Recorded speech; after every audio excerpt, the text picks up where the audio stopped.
আল্লাহ বললেন ওয়া ইয়ামসাসকাল্লাহু বিদুররিন ফালা কাশিফা লাহু ইল্লা হু। আল্লাহ যদি তোমাকে কোনো বিপদ স্পর্শ করায়, আল্লাহ যদি তোমারে কোনো বিপদে ফেলে দেয়, ওই বিপদ থেকে উদ্ধার করার তিনি ছাড়া আর কেউ নাই। জোরে বলেন ঠিক কিনা? তিনি যদি কোনো বিপদে ফেলেন, তিনি ছাড়া বিপদ থেকে উদ্ধার করার কেউ নাই। আর তিনি যদি তোমার প্রতি কোনো অনুগ্রহ করতে চান, ওই অনুগ্রহ ঠেকিয়ে দেওয়ার ক্ষমতাও কারো নাই। আল্লাহ যদি আপনার সফলতা দিতে চায়, পৃথিবীর কোন শক্তি ওই সফলতাকে থামাতে পারে?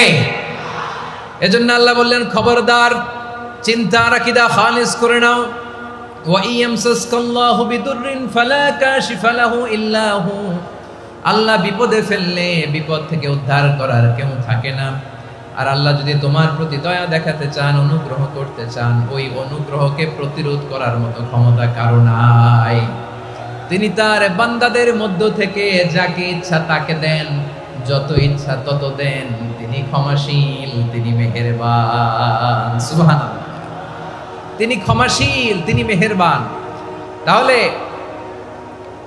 এই আয়াত থেকে আমরা বুঝতে পারলাম, আমরা যদি বিপদে পড়ি আমাদেরকে কেউ বাঁচাতে পারে না। আমার বাবা আমারে বাঁচাতে পারে? হ্যাঁ? আমার মা আমাকে বাঁচাতে পারে? আমার বন্ধু আমারে বাঁচাতে পারে? আমার দলের কর্মী আমাকে বাঁচাতে পারে? আমার পীর সাহেব আমারে বাঁচাতে পারে?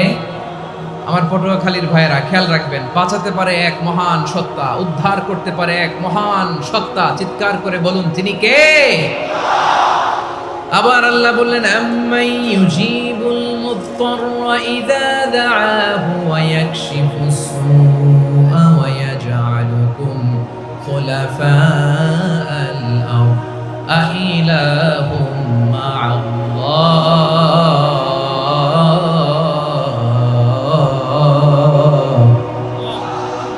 ক্বালিলাম মা তাযাক্কারুন। রব্বুল আলামিন বলেন, বিপদে পড়ে কাতর কণ্ঠে চিন্তাগ্রস্ত হয়ে যখন কেউ ফরিয়াদি হয়ে আল্লাহর ডাকে হাত তোলে, তখন এই ব্যক্তির ডাকে সাড়া দেয় কে?